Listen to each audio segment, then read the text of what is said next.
that God wants you to prosper. Not somebody else, not someone down the street, but He wants you to prosper.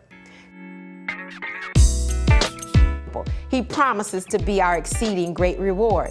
God has a great plan for you. 3 John, verse 2. It says, "Beloved, I wish above all things that you prosper and be in good health, even as your soul prospers."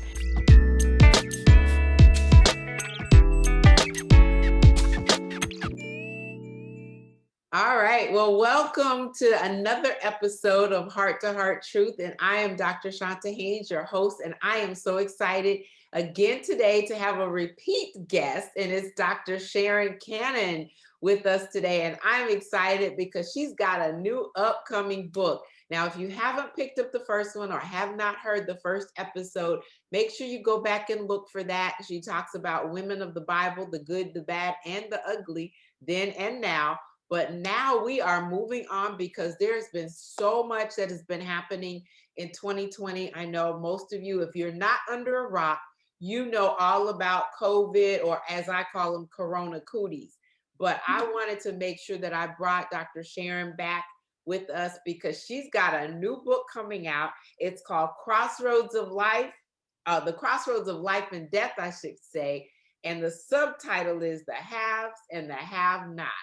And she wants to make sure, one of her passions, just like mine, make sure that you have everything that you need when it comes to that. But let me just give you a little bit about Dr. Sharon Cannon for those of you who did not listen to the first episode. She truly is a soldier of the Lord. She knew from a very early age that she was special. And because of that, she's achieved a lot. She's made a lot of accomplishments, but she teaches, she preaches, she's an instructor, she's a speaker, she's a motivator, she's a mentor, she's also a businesswoman, and she wants to make sure that you have everything that you need, especially when it comes to the funeral side and what families need to be able to do their estate planning very much appropriately. So Dr. Sharon, welcome again. I am so excited to have you back. Thank you, thank you, thank you. I'm glad to be back. You say I push you, but I have to push you because our community is in such need. Yes. And we are needing people like you who have not only a passion to give us the right information at the right time, but have such a heart even for the kingdom and doing things God's way, that we want to make sure that we're getting and disseminating that information out. We so need you, and we so need this book. So hurry up and finish this thing because we got to get it ready, okay? Because Yes, too we many do. people are in need. So in this book, The Crossroads of Life and Death, we talk about the things that we're in need of when it comes to funeral arrangements. And even before we get to the funeral, let's back up to when we are in the hospital. There's some things that we need at that juncture to make sure that our family members are going to be well taken care of should anything happen, even along the way. Can you just tell us a little bit about what we should be looking for or what we should have in our coffers just to make sure that we're prepared? Okay, one of the first things everyone should remember if you've checked into the hospital, they ask you if you have a living will. When they're asking you if you have a living will, they're basically telling you that if you're in the hospital and your family member is not in the room, and you have what they call a code blue or an emergency of some type, what do you want them to do? So there's a form that they really want you to fill out. And when you have this advanced care form, it's what the real name is called. And each state has a different list of questions, but they're all similar. Mm-hmm. And what we require you to do is that once you fill those out, that each one of your doctors has a copy of it. Okay. And that's really going to be important. And so by having that copy, if you said, yes, I have one, and you know it's at your doctor's office, they can pull it so that it's available there at the hospital. Normally, it has to be notarized. So if you happen to do it the first day that you're in the hospital, you can have as a witness one of the nurses, or they may have a notary there at the hospital. that can be the witness for you. So that's important, but it's basically going to ask you, what do you want us to do? If my heart stops, do you want to have CPR? Do you want to be resuscitated? So those things. So it's different questions, but it's also a question on there that if you were to pass, who do you want them to call to come pick up your body? Mm. And a lot of people don't realize that you need to know the name of the funeral home. Yes. Now, in the area where I live, we happen to have a long-standing funeral home that has gone through 3 name changes. And many of the seniors, I've noticed that when they pass, their loved ones would say the first name of that funeral home. Mm. And if that body is taken to that funeral home, there is a transport cost to go to the correct one if that's not it. Oh, wow. And so many people don't realize that. So it's going to be important that when you fill that paper out that you know which funeral home you want to go to and the location. That's important because many have branches, and so you want to make sure that you get the right one, I so think we have it listed as like a healthcare advocate. Is that very similar to what you're talking about in identifying what's going to happen to you from a health perspective, that somebody knows and somebody's making that determination for you, that that's the person that they would call? they are listed on that They're listed on. advanced care plan. Yes, Okay. their name is listed there to where that's why if they left the room or something and there's a cell phone number, on there, they're going to contact them and tell them, that, hey, this person has done this. We don't see a living will. So they will, though, most of the time, try to resuscitate, but you'll see on hospital doors DNR. That Yes. means do not resuscitate. Yes. So if that monitor at the nurse's station was to go off and that person is no one is in the room with them and they get to the door and they see DNR, they know, uh-oh, we don't need to go in here and do this. So it's some very important information, but at the same time, there's a lot of confidential information. Mm. So that's on that advanced care plan. So Okay. that's important to know. So I want to make sure that people know that if they ever check into the hospital before you have a surgery, as well as going to your doctor, please let your doctor know, what your plans are and I turn mean, that in. tomorrow's not promised, so we never know going into the hospital. You can think it's for a minor surgery, like you said, or something just very mild, but it ends up being something Being major. major, right? Because you Mhm. can have a blood clot that you didn't plan or an aneurysm that you didn't know. Right. So you need to know. And I think it's also important to let the person know who you're identifying, that What your they're wishes going are. to be called upon, not only know that your wishes, but that they're going to call. I can tell you when my father passed away, I remember getting a phone call from the hospital down in Fort Lauderdale, and I'm in Tampa right now. And down there, I got a phone call saying, "Well, what do you want us to do?" And I was like flabbergasted because I'm like, I didn't even know he was in the hospital, one. Right. And number two, I didn't know he was going to have me making a decision like that. But apparently, I was written down as the person to contact. So I'm like, let me call you back. And I picked up the phone, called my mom, like, what am I supposed to say? Because I did not know. But yes, See? that's very much so important. So I'm glad we got that out of the way. Make sure that you get that done. Be the healthcare advocate, get that living will in place. We talk about it in general, and I know we've done some programs before. We call it passing the torch, and that's the true estate planning, making sure Mhm. that you have your will together, you have your health information together, where you're going to want the rest of your possessions to go, who's going to get what, the beneficiaries are identified. Right. All of that is important. And I know I cover that when I talk about, for those that are advanced, I say, on the finance side, and we also all should be advanced, is that's important to make sure that you look at your estate plan, that you have it in place, that you get it all together, that your finances are in order, because you really don't want to have your relatives have to pay for your funeral. Thank you. That was that See? segue right into what we need to talk about. You don't want to leave it. I've seen too many people that say, I'm just going to spend all the money that I have. It's that worldly thought process, if you will, that you only live once. So I'm going to spend it all. I'm not going to pay for anybody else's. I want the last penny to be gone when I get ready to be lowered. And that is not fair. People leave their credit cards open. They've had debt for days and they expect others to pay. And it's not fair. Don't put your family through that. Leave them in a better position. Part of that estate plan is knowing whether or not you have the right insurance, whether you're going to be able to be buried with that. If there's life insurance to take care of some of those incidentals, to take care of some of those, those fees that are going to come. I know when my father passed, I had to pay his taxes. I had no idea what was written on there. Mm-hmm. And, this is a funny story, so I might as well tell you to make sure that the audience recognizes I'm a real person, okay?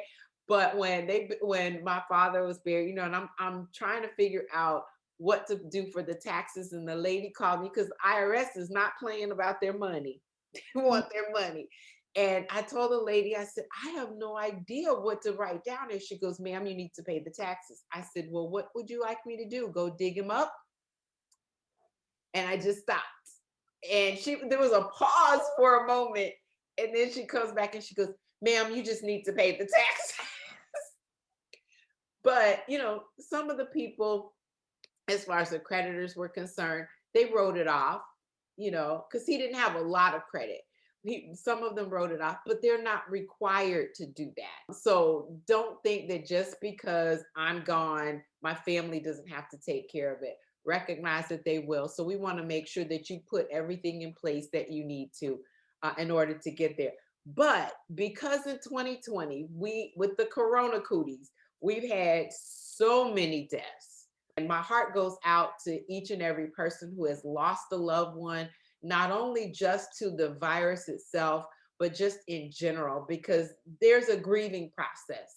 And we're supposed to be compassionate enough to recognize that everybody doesn't get over it just so quickly. But the financial side of it, the funeral side of it, takes a toll on an individual. It's a lot of emotion that goes into that. Just the planning of it, period. But Dr. Sharon, I know that you have been working with a lot of people when it comes to planning the funeral side of it. And I want you to share with the audience some of the things that you have garnered, some of the things that you have learned, so that they will be able to take from this to be able to make sure that they have their items in order, that they are part of the haves, not the have-nots. Yeah. That's so true. Because one of the first things that usually happens is the individuals will maybe contact me because the workshops that I started having them because my mother passed away. And when we were looking for policies, the policies we found, many of these seniors have cashed in those policies for the cash value. And that was so they could pay for their food or for their medicine. And so this is the part of my self-help book of the have-nots. If you find out that you don't have any, then they're going to be looking to you. Many of the funeral homes will not even begin to talk to you to make arrangements until they know how they're going to get paid. So one of the key things that I looked at was having an attitude about the GoFundMe. I would see young people on the street holding signs saying, "Can you help us bury Granny? We don't have any money." And I didn't like that. So pre-planning was going to be important for me. So I started holding many workshops with seniors, just letting them know to tell your family where your stuff is. So I created a checklist for many of them. And I believe, Chonta, I may have sent you.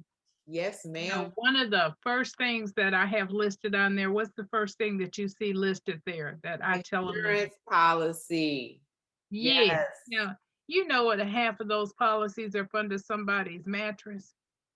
You know, many of them will have them hidden up under their mattress. And so, what I try to tell families to do is find out where the policies are.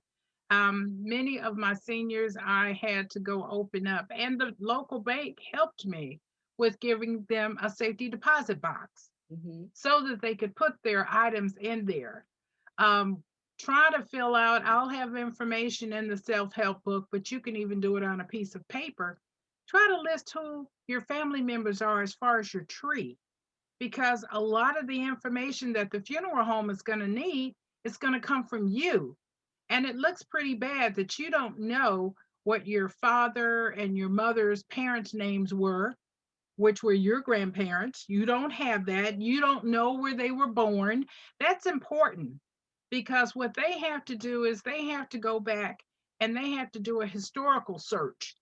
Okay. Because if there's anything that may come out of this, especially if they're going to have a burial, a lot of people bought plots back then, and they bought quite a few or a whole slew of them.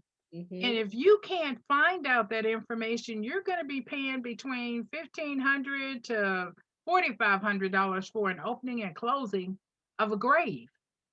And that plot could take a lot off of you.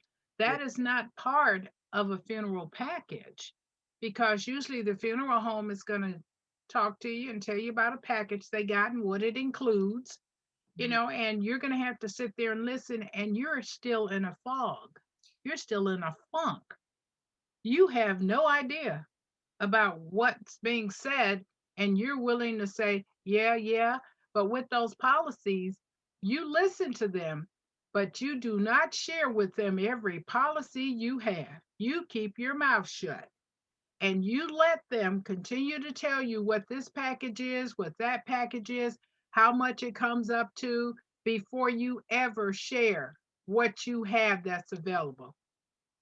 You will share one policy basically, and then let them work it from there, because if they find out how many you have, I promise you, they will utilize every bit of each policy to So get you're their. talking about the insurance policy to just to know how much, okay, that's coming out. Yes, You're yes, absolutely right.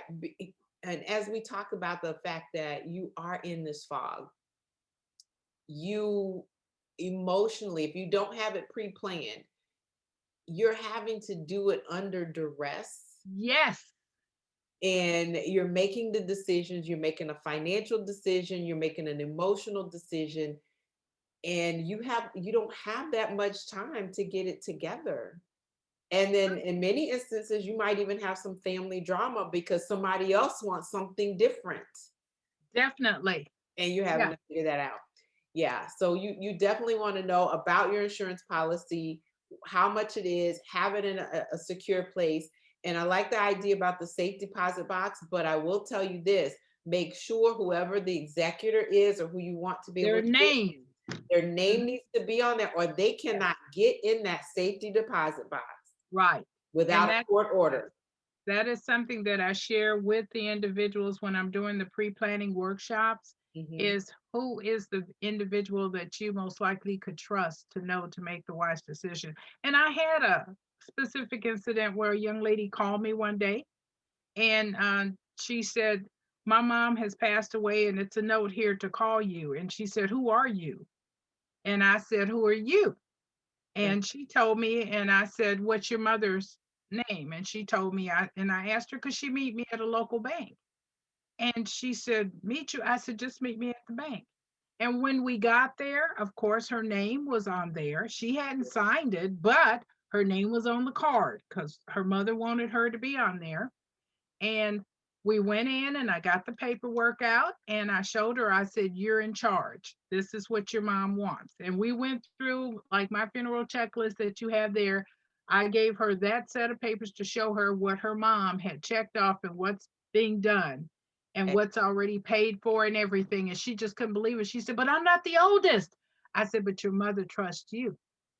And I Exactly. did explain that I'm the negotiator. I said, I'm the one that's going to present this to your family. I said, I've got your back. I said, it won't come off on you, it's going to come off on me. And that has made a big difference with me being a pre planner, you Yeah. know, and helping and assisting families because there's too much drama a lot of times. You're right. You're right. Let me read this list because that is important, and I like the fact that you're a negotiator. To have somebody to step in, because if there is that drama, you need a neutral party that will take the blame or take the brunt of it. That's Because right. again, it is a truly emotional time for everybody. You Hmm. know, all right, so insurance policy was number one. Tell them the amount you have to spend.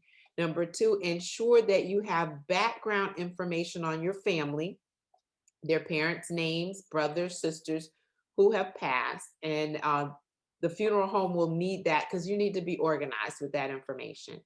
You also need to get the names of children and their spouses' names. This is for the obituary paper. So when they're reading the obituary, we just take it for granted that you already knew all of this information.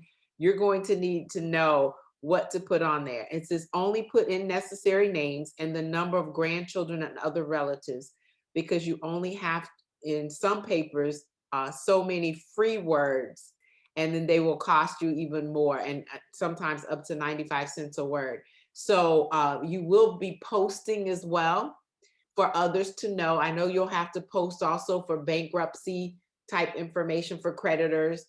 So you'll definitely need to know that.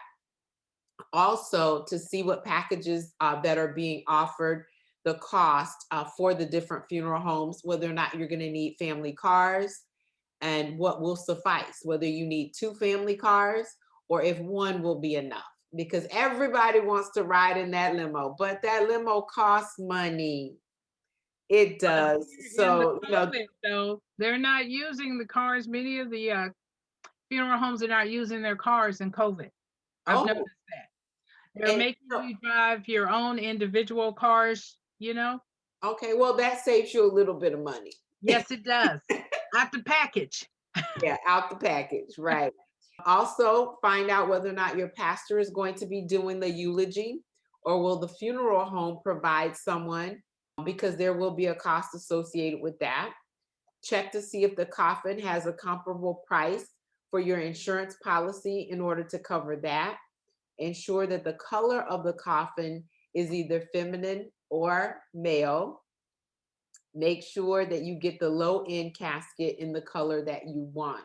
You have to consider the fact, and I'm glad you put that in.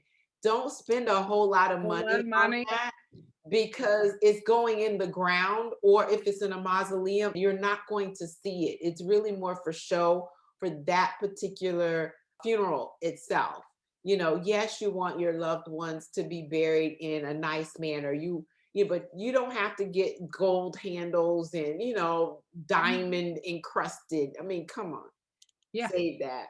You can save that for sure. Also, check to see if there are any prepaid funeral plots or cemeteries. You're going to want to know that. Why pay for something that's already been paid for? Mhm. You know, and just as a aside here, my middle daughter passed away back in '05. And of course, we never expected it. It was 3 days before her 11th birthday. And I remember my husband and I going to the funeral home to decide. My oldest daughter at the time, let's see, she was 13. She said, I don't want her in the ground. So we ended up doing a mausoleum, kind of accommodating that, because we really didn't, you don't know. You hadn't planned ahead. You don't know what you really want. But because she said that, it was like, okay, we just won't have her in the ground. But what we did at that time is we bought a plot for everyone in the same area. So Great. I know where everybody is going to be, depending on who goes next, they're going to be, where they're going to be placed, but it's already paid for. Yes. Just look for those prepaid plots. They're going to ask you at the funeral home to bring a full set of clothing, including underwear and stockings. And it does say here, knee highs for women will work, but pick out a beautiful outfit or a suit or whatever that person was noted for wearing. And if you want them to wear a hat, you decide that ahead of time. So if you do have it available, if it's not something that catches you off guard and you're planning, and I think this is more for those that that are getting up in years, and you say, well, hey, let's just plan it ahead of time. But even for a younger person, the parent might pick. And then death certificates, ask for 4, you say, Mhm. because some billing places require originals, not copies, and you'll need to be able to submit that. You can purchase additional, but I like the fact that you're asking, or you're telling them to ask for 4 up front. Okay, if you think that you're going to need more, you can order them at the same time, but 1 will not do for sure. No. And then the last thing that's on the list here is make a decision on the time for the visitation. Will it be the day before at the funeral home, or it can be up to 1 hour prior to the funeral itself if you're doing it in a package, doing it on the same day. And I think that covers quite a bit. Is there anything you want to add to that list? Well, I just really want to get that out to everybody now because of what's happening. Hmm. That's so key. And even for the individuals that have already lost loved ones and they're having to contemplate, what do I do after the funeral? That's going to be part of the book too. Yes, You I know, saw that. Let me say this now for those who are listening. Make sure you go to her website. It's www.sacpr.com. And I'm going to make sure that they're in the show notes as well, because this list is going to be there for you. The upcoming book is going to be there. And that way you'll keep, up to date on the events that are coming. And like Dr. Sharon said, she also has steps to take after the funeral. And there's 7 steps that are listed here. I want to make sure that you have it, all the information that's available. It will be on her website, but make sure that you're prepared. Get that estate plan in place. Make sure you know the funeral checklist, that you're prepared for the funeral. If you've got that, you're probably 2/3 ahead of the rest of the world, if you would. And we want to make sure you're in the have section of it, not the have nots. There is that crossroad between life and death. You're absolutely right. And as our loved ones pass over, we want to be able to be prepared, but that you're not in that position of being under duress, trying to make those final decisions. Dr. Sharon, it truly has been my pleasure to have you. And this is so needed today. I want to let you know, guys, that Dr. Sharon does have some other books that are available. I have done an interview with her on previously on the women of the Bible, the good, the bad, the ugly, the then and now. And I want you to make sure that you go and listen to that. She has such a heart to help others that, like I say, I want you to put feet to your faith. I want you to get it done, okay? And not just talk about it. And she is one of those soldiers that is truly out there on the battlefield, making sure that she gives you all the information that she has. She does not hold back. So buy the books, support her. I look forward to even more of what she's going to bring to us. This is such a woman of God. I love her. Oh, wow. I am so excited about what she brings. Go get her books on Amazon. They're available wherever books are sold, I should say. But definitely go to her website, learn more about her. And as you do, please make sure you share it as well, because you don't want to keep this information just to yourself. It's not just your family that needs it, it's other families also. So your friends that are out there, your church members, make sure they know as well, so that they can be a part of the haves and not the have nots. I'm Dr. Chonta Haynes. I definitely am one that's going to keep you abreast of the financial side of it. So look for my books as well under Heart Truth Ministries. They're out there, they're available, but definitely go see Dr. Sharon Cannon. It has truly been my pleasure. Thank you so much for spending time with me today. thank you. Love the opportunity to present. All right. Well, this is Dr. Chonta. I'm with Heart Truth. Make sure that we're giving you transformative, biblically based truth, and we're bringing you the truth of the word today. So see Dr. Sharon, and I hope you have an absolutely fantastic rest of your day. Be blessed. Hello. Talking about money can be an embarrassing issue, and it can have a little bit of shame to go along with it. But if you really are ready to come out of the shadows and get into the marvelous light, truly being able to be confident and skillful in what you do with your money management, I'm your girl. I've got online classes for you. No one even has to know. Financial independence is something that you want. Financial freedom is available. Financial security should be yours. Jesus didn't die for you to financially struggle. So come on out of the shadows into the marvelous light. Get into one of these classes: Financialopoly, Financial Wisdom for Financial Freedom, which is going to give you 6 weeks of all the money management principles that you're going to need to know. Believe me, I walk you through it. You can do it. Step-by-step instructions on what you need to do. And then there's also Biblical Financial Personalities Masterclass. It's the principles and the practices that go along with how you authentically handle money, how you deal with money, as well as why you deal with it the way that you do. And it's a Bible study. So it goes through observation, application, interpretation, as well as contemplation, so that you then, utilizing the scriptures and those principles, you can maximize what it is that you do have and secure your future, not only for yourself, but for your family.